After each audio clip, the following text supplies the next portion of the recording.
तो चलिए आज हम लोग देखते हैं कक्षा 8वीं विज्ञान के अध्याय 4 से कुछ प्रश्न उत्तर। तो पहला प्रश्न है, रासायनिक अभिक्रिया से आप क्या समझते हैं?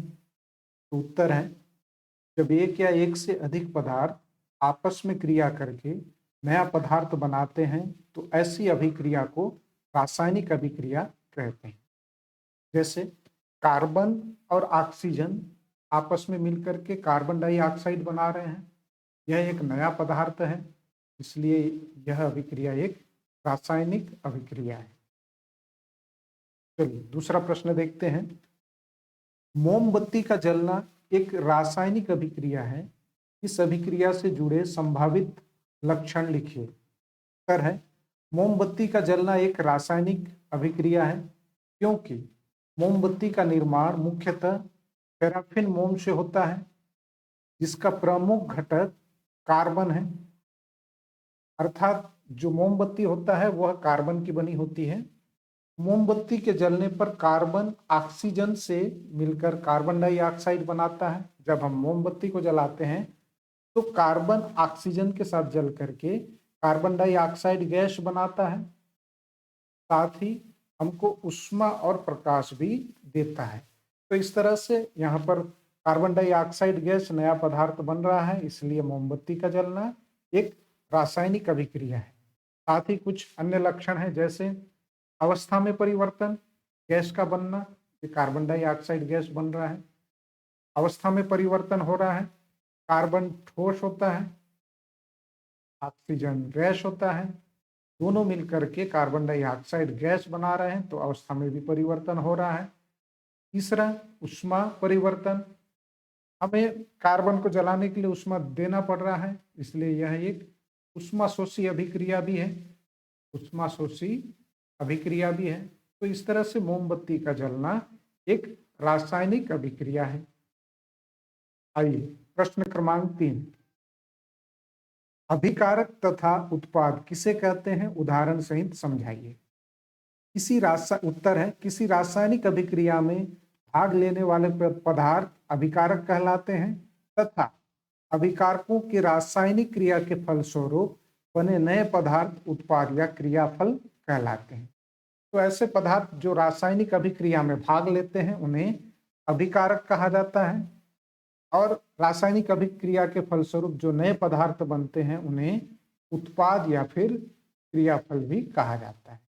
ध्यान रखिए, रासायनिक अभिक्रिया में भाग लेने वाले पदार्थों को अभिकारक कहा जाता है और रासायनिक अभिक्रिया के फलस्वरूप बनने वाले पदार्थों को उत्पाद या क्रियाफल कहा जाता है। तो यहाँ पर कैल्शियम कार्बोनेट अभिकारक है, कैल्शियम ऑक्साइड और कार्बन डाइऑक्साइड उत्पाद है। नेक्स्ट क्वेश्चन, प्रश्न चौथा है, निम्नलिखित अभिक्रियाओं को दो दो उदाहरणों के द्वारा स्पष्ट करें। पहला अभिक्रिया है संयोजन अभिक्रिया, दूसरा अपघटन अभिक्रिया, तीसरा विस्थापन अभिक्रिया, चौथा अवक्षेपण अभिक्रिया। तो आइए देखते हैं सबसे पहले संयोजन अभिक्रिया। जब दो या दो से अधिक पदार्थ आपस में मिलकर एक नया पदार्थ बनाते हैं तो इसे संयोजन अभिक्रिया कहते हैं। तो जब भी दो या दो से अधिक पदार्थ आपस में मिलकर के नया पदार्थ बनाते हैं तो ऐसी अभिक्रिया को संयोजन अभिक्रिया कहते हैं। जैसे कि इसमें पहला उदाहरण है मैग्नीशियम और ऑक्सीजन, ये दोनों मिलकर के मैग्नीशियम ऑक्साइड बना रहे हैं, तो यह एक संयोजन अभिक्रिया है। संयोजन अभिक्रिया है क्योंकि दो अलग अलग पदार्थ आपस में मिलकर एक नए पदार्थ बना रहे हैं। उसी तरह से हाइड्रोजन और क्लोरीन, यह भी आपस में मिलकर के हाइड्रोजन क्लोराइड बना रहे हैं नया पदार्थ के रूप में, तो यह भी एक संयोजन अभिक्रिया है। दूसरी अभिक्रिया है अपघटन अभिक्रिया। तो इस अभिक्रिया में अभिकारक टूटकर दो या दो से अधिक पदार्थ बनाते हैं, तो इस तरह की अभिक्रिया को अपघटन अभिक्रिया कहते हैं। तो कोई अभिकारक टूट करके दो या दो से अधिक पदार्थ बनाता है, तो इस तरह की अभिक्रिया को अपघटन अभिक्रिया कहा जाता है। तो पहला उदाहरण है, जल का विद्युत अपघटन करने पर जल हाइड्रोजन तथा ऑक्सीजन में अपघटित हो जाता है। जब जल का विद्युत अपघटन किया जाता है, विद्युत चिंगारी से उसका अपघटन किया जाता है, तो जल हाइड्रोजन और ऑक्सीजन गैस में टूट जाता है, अपघटित हो जाता है। तो इस तरह की अपघटन को विद्युत अपघटन कहा जाता है। तो जल में विद्युत अपघटन होता है। दूसरा, जब कैल्शियम कार्बोनेट को गर्म किया जाता है तो कैल्शियम ऑक्साइड और कार्बन डाइऑक्साइड गैस बनता है। तो यह भी एक अपघटन अभिक्रिया है, क्योंकि अभिकारक कैल्शियम कार्बोनेट को गर्म करने पर कैल्शियम ऑक्साइड और कार्बन डाइऑक्साइड गैस प्राप्त हो रहा है। तो यहाँ पर हम कैल्शियम कार्बोनेट को ऊष्मा दे रहे हैं, इसलिए इसे तापीय अपघटन कहा जाता है। तापीय अपघटन कहा जाता है। अपघटन का मतलब है कोई अभिकारक टूट करके दो या दो से अधिक नए पदार्थ बनाता है। तो इस तरह की अभिक्रिया को अपघटन अभिक्रिया कहते हैं। तीसरी अभिक्रिया है विस्थापन अभिक्रिया। ऐसी अभिक्रिया जिसमें अधिक क्रियाशील तत्व अपेक्षाकृत अपने से कम क्रियाशील तत्व को उसके यौगिक से हटाकर स्वयं उसका स्थान ले लेता है, तो इसे विस्थापन अभिक्रिया कहते हैं। जब भी कोई अधिक क्रियाशील तत्व अपने से कम क्रियाशील तत्व को उसके यौगिक से हटाकर स्वयं उसके स्थान पर चला जाता है, तो इस तरह की अभिक्रिया को विस्थापन अभिक्रिया कहा जाता है। जैसे जिंक में यदि कैल्शियम कॉपर सल्फेट का विलयन डाल देते हैं, तो जिंक जो है कॉपर सल्फेट में से कॉपर को विस्थापित कर देता है और स्वयं जिंक सल्फेट के साथ मिलकर के जिंक सल्फेट बनाता है। तो यहाँ पर कॉपर का विस्थापन जिंक के द्वारा हो रहा है, तो यह एक विस्थापन अभिक्रिया है। दूसरी अभिक्रिया, जब जिंक के टुकड़ों में हम हाइड्रोक्लोरिक अम्ल डाल देते हैं, तो जिंक हाइड्रोक्लोरिक अम्ल में से हाइड्रोजन को विस्थापित कर देता है। इस तरह से हाइड्रोजन गैस बाहर निकल जाती है और जिंक क्लोरीन के साथ मिलकर के जिंक क्लोराइड बना लेता है। तो यह भी एक विस्थापन अभिक्रिया। चौथी अभिक्रिया है अवक्षेपण अभिक्रिया। ऐसी अभिक्रिया जिसमें रासायनिक अभिक्रिया के फलस्वरूप बनने वाला नया पदार्थ अघुलनशील पदार्थ के रूप में प्राप्त होता है, तो उसे अवक्षेपण अभिक्रिया कहते हैं।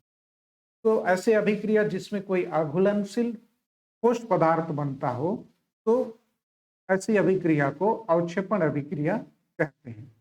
जैसे कि सिल्वर नाइट्रेट और सोडियम क्लोराइड की अभिक्रिया होती है। सिल्वर नाइट्रेट और सोडियम क्लोराइड की अभिक्रिया होती है, तो सिल्वर क्लोराइड प्राप्त होता है, साथ में सोडियम नाइट्रेट प्राप्त होता है।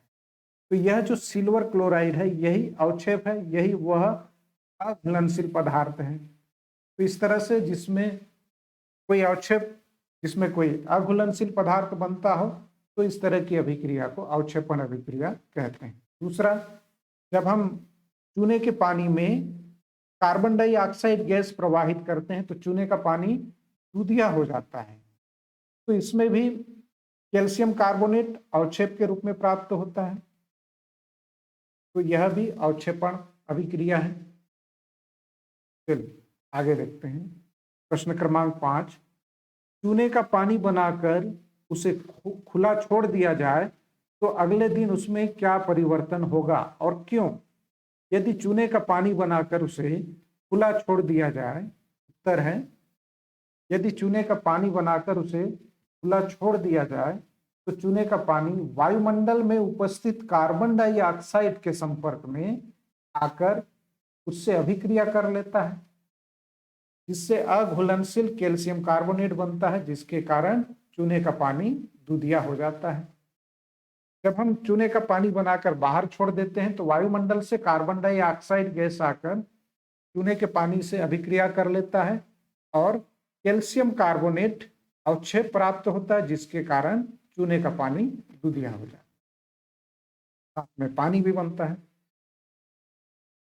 अगला प्रश्न है, उदासीनीकरण अभिक्रिया क्या है, एक उदाहरण दीजिए। तो उत्तर है, ऐसी अभिक्रिया जिसमें अम्ल व क्षार परस्पर अभिक्रिया करके लवण तथा पानी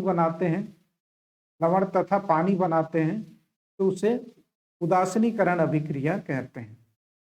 तो ऐसी अभिक्रिया जिसमें अम्ल एवं क्षार की अभिक्रिया होती है। जैसे इसमें हाइड्रोक्लोरिक अम्ल और सोडियम हाइड्रोक्साइड एक क्षार है, तो अम्ल और क्षार की अभिक्रिया होती है तो लवण तथा पानी बनता है। तो इस तरह की अभिक्रिया को उदासीनीकरण अभिक्रिया कहते हैं। यहाँ पर हाइड्रोक्लोरिक अम्ल सोडियम हाइड्रोक्साइड क्षार के साथ अभिक्रिया करके NaCl सोडियम क्लोराइड साधारण नमक बना रहा है और साथ में पानी भी बना रहा है, तो यह एक उदासीनीकरण अभिक्रिया है। अगला प्रश्न, प्रश्न क्रमांक 7, अवक्षेप क्या है? एक ऐसी रासायनिक अभिक्रिया लिखिए जिसमें अवक्षेप का निर्माण होता हो। उत्तर है, ऐसी अभिक्रिया जिसमें कोई अघुलनशील पदार्थ जो ठोस रूप में प्राप्त होता है, इसी पदार्थ को अवक्षेप कहते हैं। तो जब भी किसी अभिक्रिया में कोई अघुलनशील ठोस पदार्थ प्राप्त होता है तो उसी अघुलनशील ठोस पदार्थ को ही अवक्षेप कहा जाता है। जैसे कि चूने के पानी में हम कार्बन डाइऑक्साइड गैस प्रवाहित करने पर कैल्शियम कार्बोनेट एक ठोस अघुलनशील पदार्थ प्राप्त होता है जिसे अवक्षेप कहा जाता है। अगला प्रश्न है प्रश्न क्रमांक 8, ऑक्सीकरण तथा अपचयन अभिक्रियाओं को समझाइए। ऑक्सीकरण, उत्तर पहले देखते हैं हम लोग। ऑक्सीकरण किसी पदार्थ में ऑक्सीजन का संयोजन तथा हाइड्रोजन का वियोजन ऑक्सीकरण कहलाता है। सिंपल सी बात है, जब किसी पदार्थ में ऑक्सीजन का संयोजन होता है या फिर हाइड्रोजन की कमी होती है तो उसे ऑक्सीकरण कहते हैं। तो इसमें देखिए सल्फर के साथ ऑक्सीजन का योग हो रहा है तब सल्फर डाइऑक्साइड बन रहा है, तो यह एक ऑक्सीकरण अभिक्रिया है क्योंकि इसमें सल्फर का ऑक्सीकरण हो रहा है। उसी तरह से अमोनिया को गर्म करने पर नाइट्रोजन और हाइड्रोजन गैस अलग अलग हो जाते हैं। यहाँ पर हाइड्रोजन की कमी हो रही है जिसके कारण अमोनिया का ऑक्सीकरण हो रहा है। तो इस तरह से यह भी एक ऑक्सीकरण अभिक्रिया है। दूसरी अभिक्रिया है अपचयन। ठीक इसका उल्टा, जब किसी, हमने देखा ऑक्सीकरण में ऑक्सीजन का योग होता है तो ऑक्सीकरण होता है, जबकि अपचयन में किसी यौगिक में से ऑक्सीजन की कमी हो जाती है तब उसे अपचयन कहते हैं। जैसे मर्क्यूरिक ऑक्साइड में से मर्क्यूरिक ऑक्साइड को गर्म करते हैं तो ऑक्सीजन गैस बाहर निकल जाती है, अर्थात ऑक्सीजन की कमी हो रही है, इसलिए यह अपचयन अभिक्रिया है। उसी तरह से हमने देखा ऑक्सीकरण में कि किसी यौगिक से हाइड्रोजन की कमी हो रही थी तब उसे हम ऑक्सीकरण कह रहे थे। तो अपचयन में किसी पदार्थ के साथ हाइड्रोजन का योग होता है तब भी उसे अपचयन अभिक्रिया कहा जाता है। जैसे कि क्लोरीन के साथ हाइड्रोजन आपस में मिल रहे हैं, हाइड्रोजन का योग हो रहा है तब हाइड्रोजन क्लोराइड बन रहा है, यहाँ पर क्लोरीन का अपचयन हुआ। तो इस तरह से आज हमने प्रश्न क्रमांक